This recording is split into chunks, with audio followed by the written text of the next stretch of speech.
In the middle of the vast Pacific Ocean lies the tiny coral atoll of Bikini. It is here that Joint Army-Navy Task Force 1 will conduct the tests with the atom bomb. Not since the discovery of gunpowder has the world wondered over the ability of man to create such an agent of destruction. Anchored in the sheltered waters of the Bikini Lagoon below is an array of almost every type of naval vessel used in the past war. Here is the venerable old carrier Saratoga, the battleship Pennsylvania, flagship of World War I. USS Nevada was designated the target ship and strategically placed. Being painted white topside would make her easier to spot from the air. This is the heavy cruiser Pensacola, the heavy cruiser Salt Lake City, and the German heavy cruiser Prince Eugen, the Jap battleship Nagato. The light carrier USS Independence can be seen on the left, the submarine Skate, attack transports, freight and cargo ships, LCIs, LCMs. A sample of almost every type of naval vessel comprises this guinea pig fleet. The decision of the target ships was based on the directive of the Joint Chiefs of Staff. It required ship damage. Of 73 ships were assembled. The densest pattern was within a 1,000-yard radius of the bomb aiming point.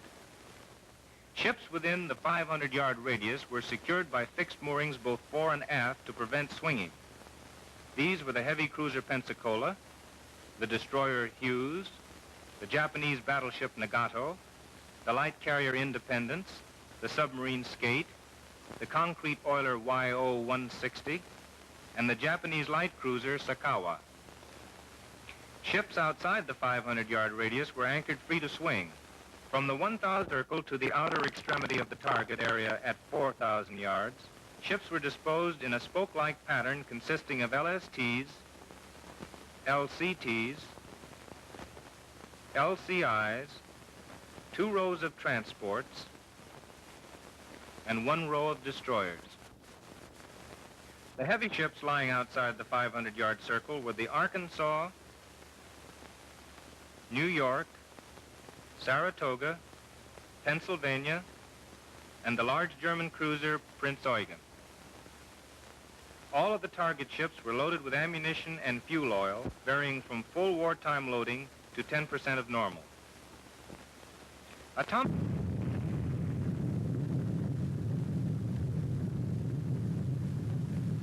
The automatic air is almost incomprehensible to the human mind. In fact, the power of a single bomb was not too well known because there had been but 3 exploded, none at sea. In this 20th century world of atomic power, man is fully aware that he cannot assume an attitude of indifference to this new elemental force that he has discovered and must prepare against the scientific mind ever known. These specialists with their strange and complicated scientific instruments will make hundreds of tests measuring temperatures, pressures, and radioactivity, and other experiments analyzing the effects of the bomb on aircraft, armament, ordnance gear, and other paraphernalia. Tied to the decks of the ships in Bikini Lagoon are samples of mechanical equipment and articles of every type and description that the Army and Navy used during the past war. Airplanes, jeeps, food, clothing, trucks, and armored cars. Everything from canned milk to tanks will be subjected to the blast. Different animals have been placed aboard the ships to substitute for military personnel. Some were shaved in order that the effects of heat and radiation on their skins could be observed and the results applied to the design of protective clothing. Numerous towers have been erected on Bikini Atoll. Within these steel structures will be housed the remotely controlled photographic, electronic, and other scientific instruments that will automatically record the results of the blast. Atop some of these towers, encased in huge lead vaults, cameras have been strategically placed to capture as much detail as possible. Many types of still cameras, as well as 16 and 35 millimeter motion picture cameras, shooting both black and white and color film, have been arranged to photograph the explosion during all of its phases and from every possible angle. Other towers and installations on the island will contain the hundreds of delicate instruments that will record data which will be invaluable for future study. In addition to the photographic equipment on land, special cameras will be used underwater. Meanwhile, on board the carriers at sea, automatic cameras are being installed in the Navy's radio-controlled drones. Photographers in other planes with aerial, still, and motion picture equipment will photograph the blast at various altitudes as they fly around it. Pilots and photographers receive their final instructions here from a veteran naval photographic officer. The atomic explosion will also be observed from other special aircraft. Shortly before Able Day, when the shore personnel had completed its vast and detailed preparations, Vice Admiral Blandy, in command of Joint Army-Navy Task Force 1, makes a last-minute personal tour of inspection among some of the installations for radar and other setups which contain the remotely controlled cameras and television apparatus. While the Navy concentrated its efforts at Bikini, the Manhattan Project's scientists at Kwajalein were busy assembling the atomic bomb, taking special precautions to ensure its safe disposal. Ground crews indoctrinated in the procedure of handling such a weapon. A bombing crew was competitively chosen. Major Swancutt, the pilot. Major Wood, the bombardier. The B-29 Dave's Dream would carry them to the target. While the bomber is poised on the loading ramp, pilots and crews receive their final orders from an Army Air Force officer. This was a photographer's field day, and the lens experts selected for this special assignment are given last-minute instructions. The B-29 and DC-4 photographic planes bristle with cameras of every type and description. 40-inch telephoto lenses mounted on these unusual cameras resemble huge telescopes. All available sights are employed, plus some special setups never before attempted. If some cameras should miss, certainly others will get the pictures. The exposed film is to be forwarded to the Naval Photographic Science Laboratory for processing, classification, and filing, from which center it is available to all authorized agencies of Joint Task Force 1. At last the day arrived for Test Able. It was July 1st in Bikini, but June 30th in this country. With the atom bomb safely secured in her bomb bay, the B-29 Dave's Dream roars down the runway. An anxious moment for the spectators. But the takeoff is without mishap. Everyone on Kwajalein breathes easier on learning of the bomb's departure. The huge bomber proceeds to the Bikini target, escorted by the Air Force photoplanes. Meanwhile, scores of other aircraft are taking their prearranged positions in the sky above the anchored ships. Some Navy fighter planes have still and motion picture cameras aboard. Others are remote-controlled drones with instruments to measure the radioactivity of the air. These will be guided through the cloud column of the explosion. More will circle the area at different altitudes and distances. Everything is in readiness now, and at last the moment has arrived. The bombing plane is nearing the target with its escort of photographic planes. At sea below on one of the ships, Secretary of the Navy Forrestal is among the observers who patient the arrival of the bomb. Sunglasses are worn by some, while others hide their eyes. Position. There's the target. Bomb away.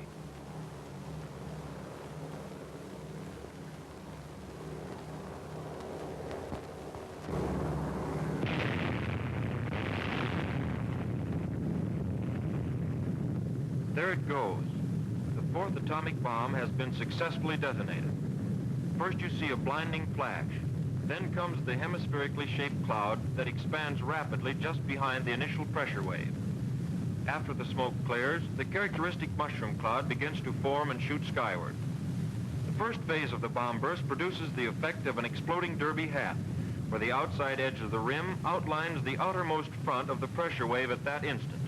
The cloudy rounded portion of the hat results from what is known as the cloud chamber effect.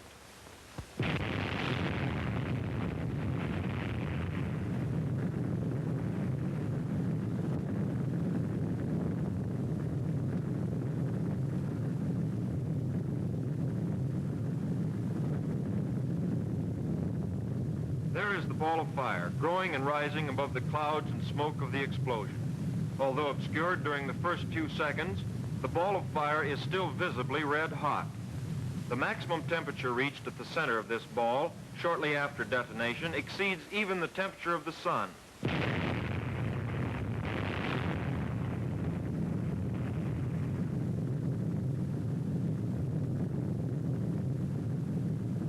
The mushroom cloud gains altitude with amazing speed. In less than a minute, it has reached a point 1 mile above the Earth. Although a beautiful sight, this swirling, boiling mushroom cloud is certain death to any living thing which approaches too close to its edge. Radioactive fission particles, which resulted from the explosion, are dispersed throughout the cloud, and the deadly radiation from these particles must be avoided until the cloud is thoroughly diffused in the upper atmosphere.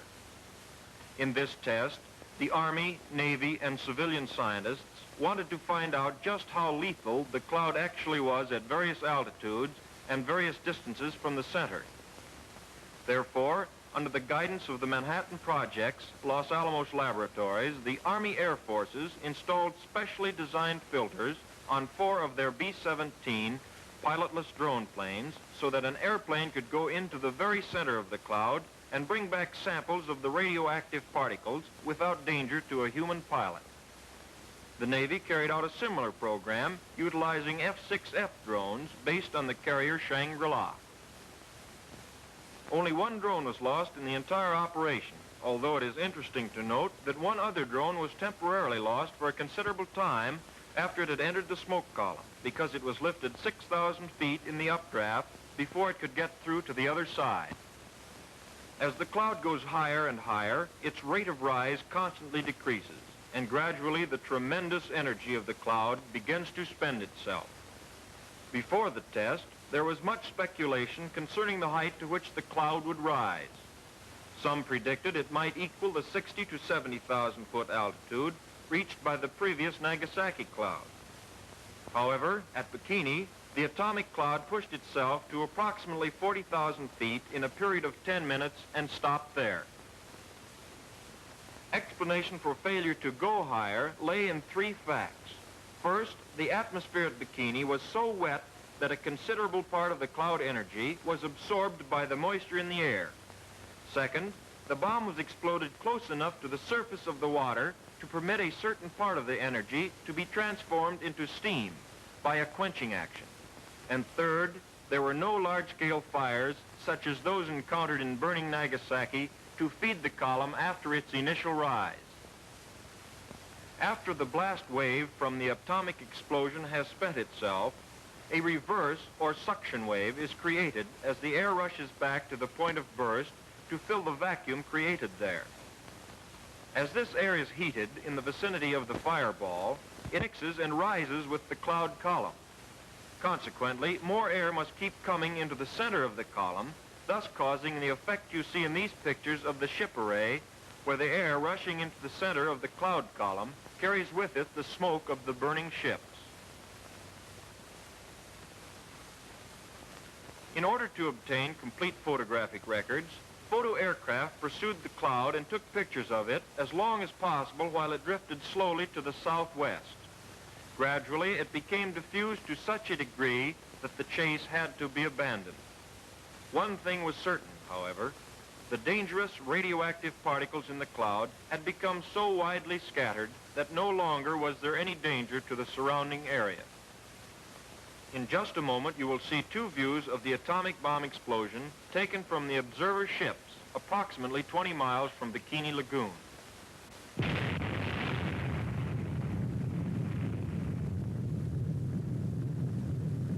The second view provides another excellent example of the cloud chamber effect, which is produced for a very simple reason.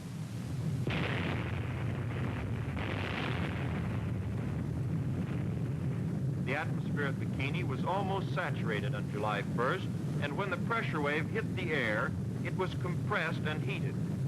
After the pressure front passed, the resultant expansion of the air cooled it below saturation point and caused formation of the expanding fog cloud you have seen in each view of the explosion.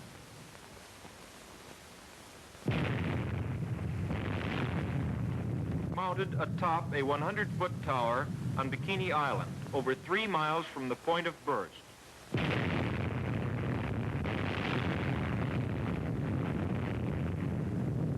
On the water, you can see the shock wave coming toward the camera. Watch those palm trees in the foreground.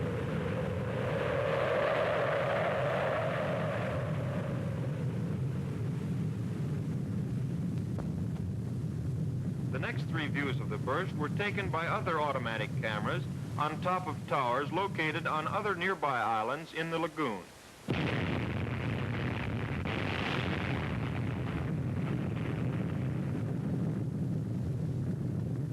These cameras were started in motion by remote control radio signals emanating from aboard laboratory ships many miles away.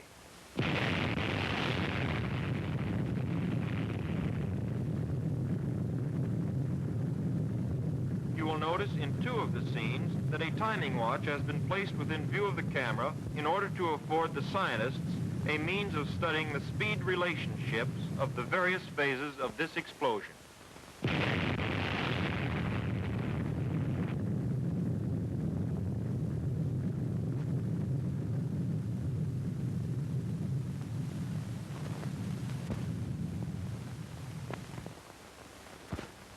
The epicenter of the detonation of the bomb was approximately 650 yards from the USS Nevada. At this point, the transports Gilliam and Carlisle, the destroyers Lamson and Anderson, and the Japanese cruiser Sakawa were sunk. The following ships sustained serious damage: Nevada, Independence, Salt Lake City, Skate, YO-160, LEM number 1, Pensacola, Arkansas, LST-52, Crittenden, and the ARDC. The next ships to be seen were only slightly damaged: Nagato, Banner, Pennsylvania, Skipjack, Apagon, Parch, Butte, Dawson, Prince Eugen, Wilson, Stack, Rhine, Brule, Hughes, and the LCT-874. These were the first pictures taken from surface craft, which made their way into the target area as soon as the danger from radioactivity had passed. The 3 ships visible here are an APA, the Salt Lake City, and the Independence. The smoke from the light carrier Independence is from burning torpedo warheads in the torpedo stowage on the hangar deck. In the foreground, numerous salvage tugs and radiological reconnaissance vessels are taking water samples from the lagoon for testing. We see the Nevada, Nagato, Saratoga, troop transports, freight and cargo ships, and other vessels in the array as the camera sweeps across the target fleet. This ship, the USS Pennsylvania, was about 1,800 yards from the epicenter of the bomb blast. Wreckage was slight and limited to minor superstructure damage. The fire burning amidships was in supply samples stowed on this deck and was not of a serious nature. In the background, a salvage tug is seen fighting a small fire on the heavy cruiser Salt Lake City. This ship, the USS Saratoga, was about 2,600 yards from the epicenter. The only damage sustained was a small fire topside and a minor operating mechanism of one of the airplane elevators. The Prince Eugen was about 1,700 yards from the epicenter. This ship sustained minor topside damage only.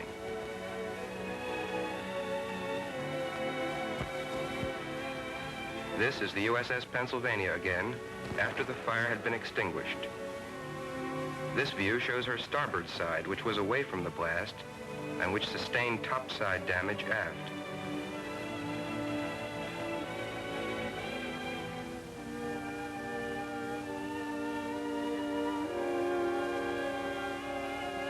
This ship, the Japanese battleship Nagato, was about 850 yards from the epicenter. Damage was limited to topside fixtures and superstructure, which were considerably battered and broken. The epicenter sustained only slight damage topside.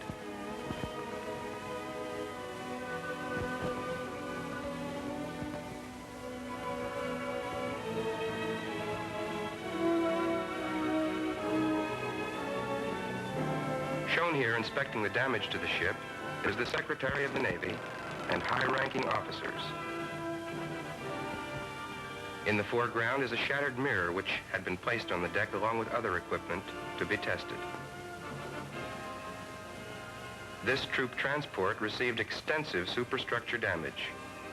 The smokestacks, radio and radar antenna and supports, together with various other light topside structures, were broken or buckled. These animals survived the blast, but died later from the effect of radioactivity.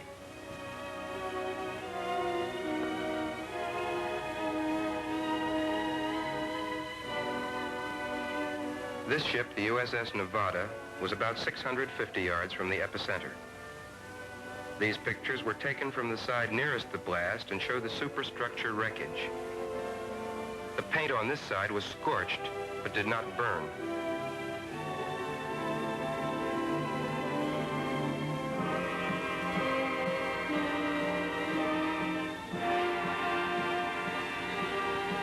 This view shows a portion of the unarmored deck aft, which was pushed down by the explosion. Aircraft and quartermaster supplies placed on this deck were considerably damaged.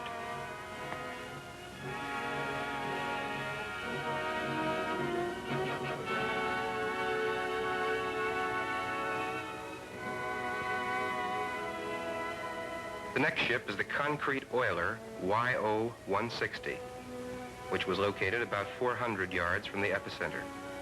The concrete hull was undamaged, but the superstructure was almost completely demolished.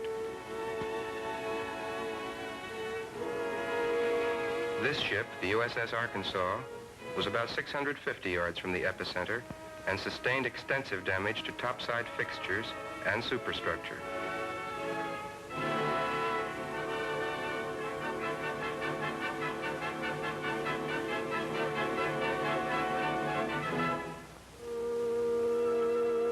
The heavy cruiser Salt Lake City was 1,000 yards from the epicenter. Superstructure wreckage was considerable. Both stacks were wrecked, and antenna and other fixtures were bent over or broken.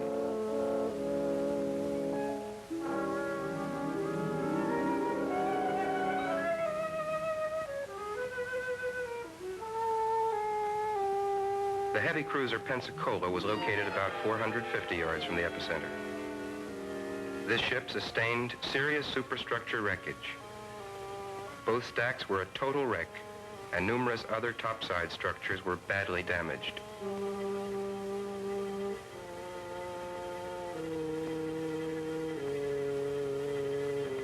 The submarine Skate was located about 300 yards from the epicenter. The light fixtures, periscopes, and superstructure were demolished, but the pressure hull and conning tower remained intact, and interior machinery was undamaged.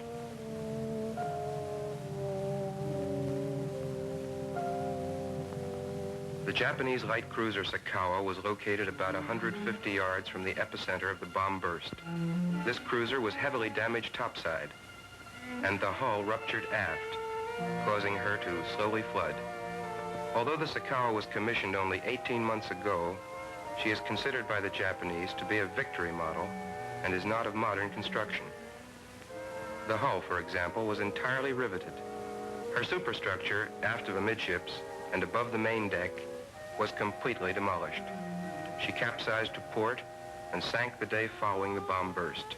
This is the light carrier Independence, which was about 600 yards from the epicenter. This ship was severely damaged by the primary blast action of the bomb.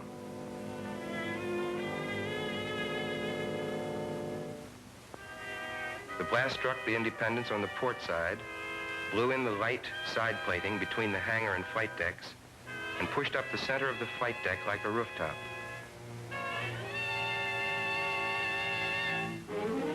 both airplane elevators were blown up and overboard. The top of the island was completely blown off. Gun sponsons and guns on the port side were severely damaged. The watertight integrity of the hull remained intact. No fires occurred except among the torpedoes on the hangar deck aft.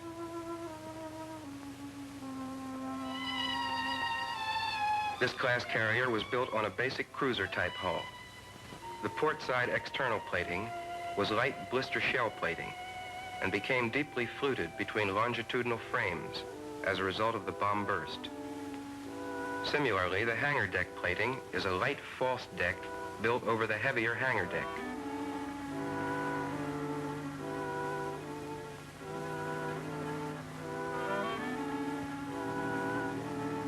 Damage to the starboard side, away from the blast, was less severe.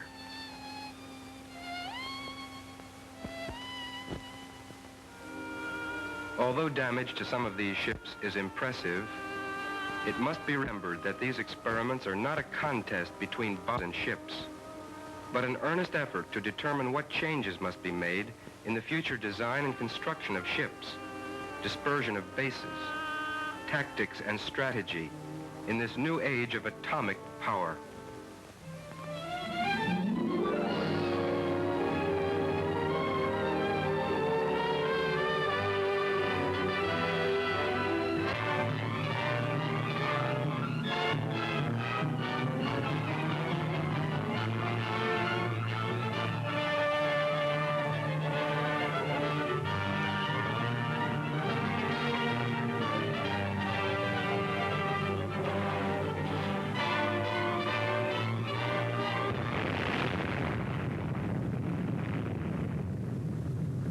This was Able Day. The period between the test Able date of 1 July and the test Baker date of 25 July was an extremely busy one for the technical and scientific personnel attached to Joint Task Force 1. During this time, the immense task of making detailed and comprehensive inspections and the recording of data resulting from test Able was completed. And in addition, the entire target ship array was reoriented. The basic premise which determined the target ship orientation for Test Baker was the Joint Chiefs of Staff directive, requiring that the ships be so disposed as to secure graded damage from maximum to minimum. The primary purpose of Test Baker was to secure precise ship damage and instrumentation measurements resulting from an atomic bomb explosion just under the surface of the water.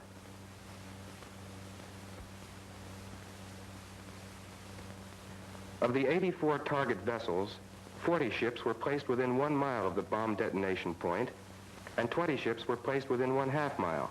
The obsolete Arkansas and carrier Saratoga were secured fore and aft by fixed moorings, presenting their full length to the explosion in order that maximum damage would be ensured. The Arkansas was placed about 250 yards from the bomb, and the Saratoga about 700. These distances were carefully estimated so that at least one, and probably both of these heavy ships would be deliberately sunk.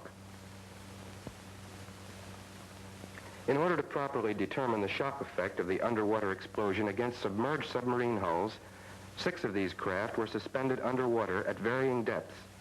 These pictures show the operation of submerging the skipjack. The method used was to secure heavy concrete mooring blocks to each boat. Buoyancy tanks were then slowly flooded until the concrete blocks rested on the bottom of the lagoon. Varying lengths of chain were used between the concrete blocks and the 6 submarines in order to hold each boat at its desired depth. 2 additional submarines were left on the surface, one of which was the Skate, damaged in Test Able.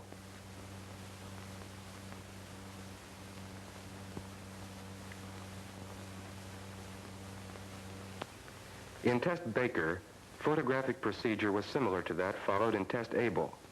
Many types of cameras, and especially motion picture cameras, were encased in huge lead vaults atop photographic towers erected on 3 islands in the lagoon. All of these cameras operate automatically.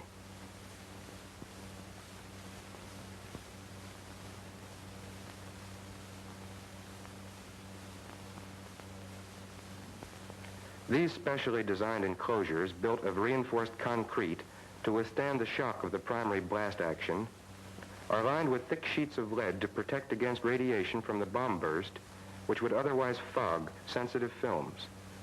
To further protect the film from the effects of radiation, sliding lead panels built over the camera ports and designed to close automatically will seal the vaults, making radioactive penetration impossible. Flown from Rongerik to witness the historical event is King Judah, ruler of Bikini. It was he who unselfishly gave his island to the United States in order that these experiments could be conducted.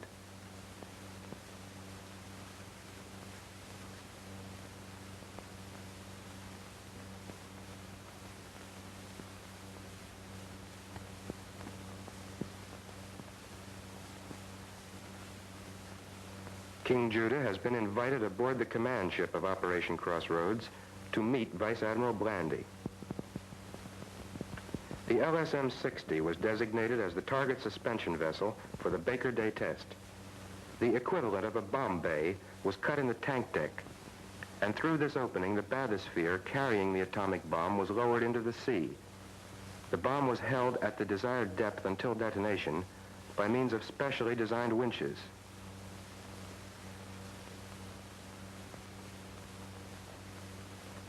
When everything was in readiness aboard the LSM-60, the scientists and military personnel left the ship, and a careful check was made of their departure so that no stragglers were left.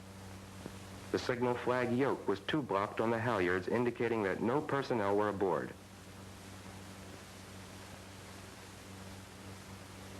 After Dr. Warner fused the bomb, Rear Admiral Parsons, Deputy Commander for Technical Direction, took a last look at the LSM and went over the side into a waiting picket boat.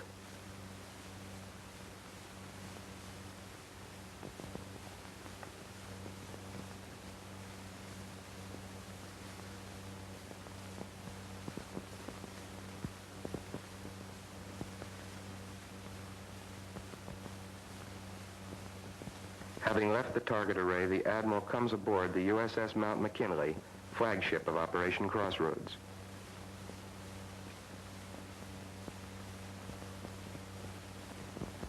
Everything has been placed in readiness, and he submits his report to Vice Admiral Blandy. Aboard the firing ship USS Cumberland Sound, members of the Los Alamos group of the Manhattan Engineer District enter the timing laboratory, where radio transmitters and specially constructed instruments for detonating the bomb are located.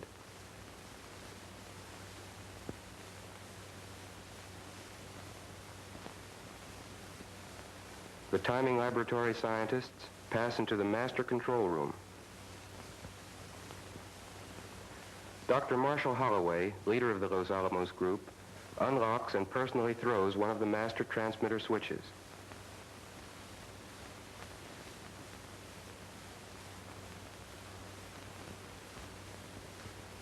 The timing laboratory is a complex interlocking system of radio transmitters, time recorders, and scientific apparatus.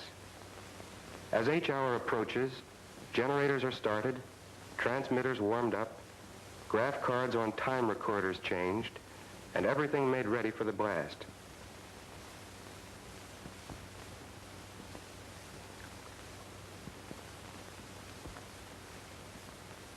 H hour minus 2 minutes is broadcast from the ship, and all hands stand by. Sitting in the central console switchboard with the microphone is Dr. Ernest Titterton, assistant to Dr. Holloway. As he announces H hour minus 30 seconds, Dr. Holloway throws the 30-second switch.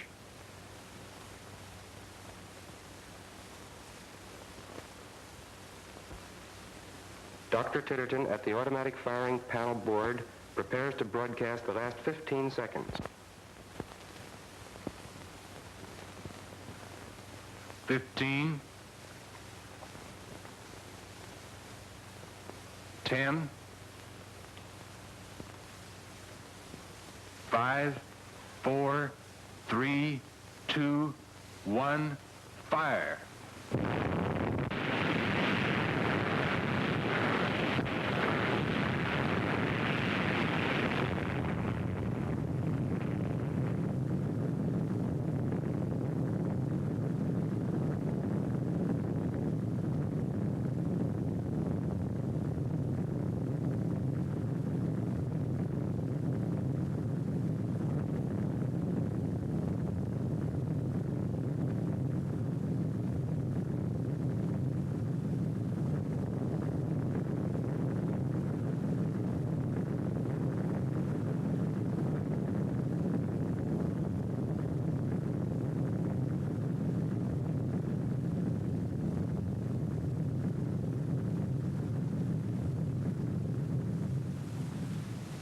Another angle of the blast is photographed from the Mount McKinley, and King Judah displays a marked interest in the proceedings.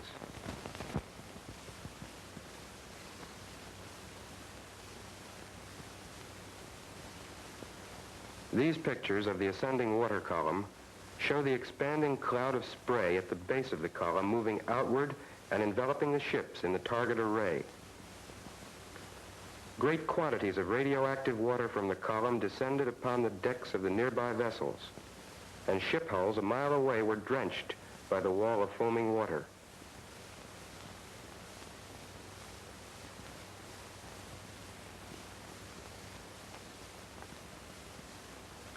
Here is an Army Air Force drone approaching the cloud column. Still another view of the explosion, recorded from a photographic tower on Bikini, shows the column composed of millions of tons of water rising at an initial rate exceeding the speed of sound. The water and spray from the explosion will fall for several minutes. Here again is an excellent photographic portrayal of the boiling, foaming wall of water engulfing the ships in the foreground. This highly lethal spray was intensely radioactive, partly by reason of the neutron bombardment of the sodium in the salt contained in seawater. It is estimated that radioactivity immediately following the burst was equal to hundreds of tons of radium.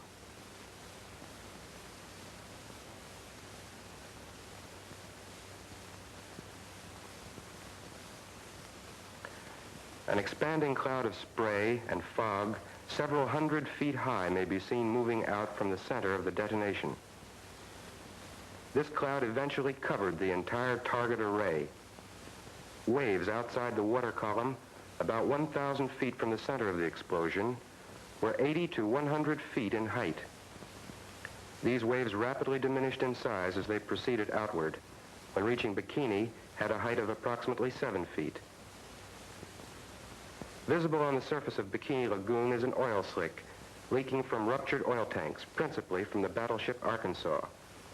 3 major ships were sunk. The Arkansas immediately, the aircraft carrier Saratoga after 7.5 hours, and the Japanese battleship Nagato after 5 days. Several small craft were also sunk. Immediately after the burst, radiological reconnaissance drones were sent into the lagoon. Despite the presence of radioactive contamination, radiological safety patrols immediately entered the lagoon for a preliminary appraisal of the damage.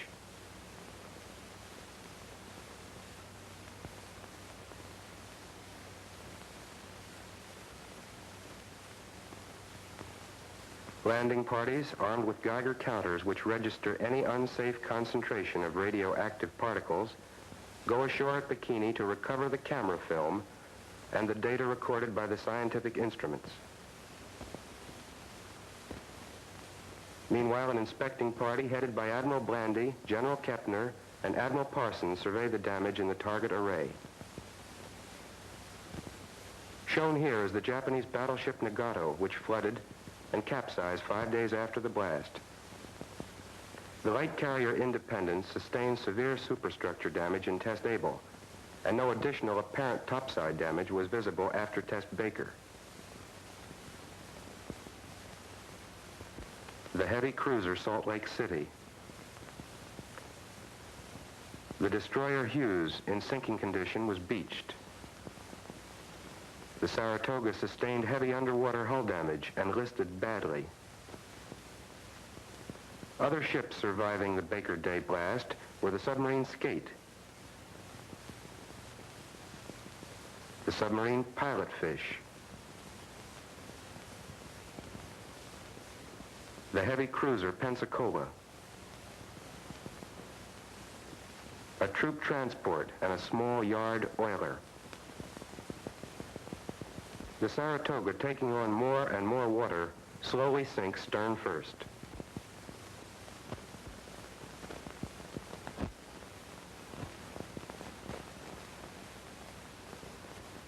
The operation of Joint Army-Navy Task Force 1, in conducting the tests, has set a pattern for close, effective cooperation of the armed services and civilian scientists, in the planning and execution of this highly technical operation.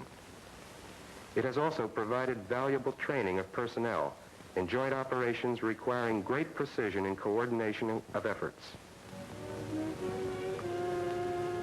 This preliminary photographic report has covered the period of time through Baker plus 1 day.